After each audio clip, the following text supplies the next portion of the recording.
All right, once again, this is Shannon reporting from Bloomington, Indiana with my trusty feline companion, Egon.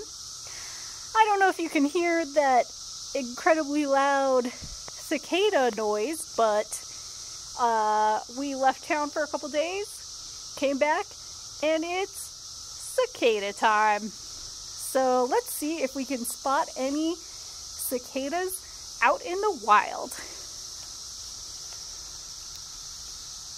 Looks like we've got a little fella here with my Basil. That's pretty cool.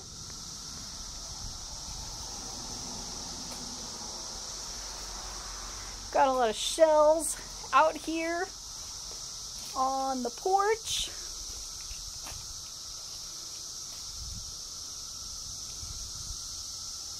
Yep, looks like mostly just the Basil guy for now.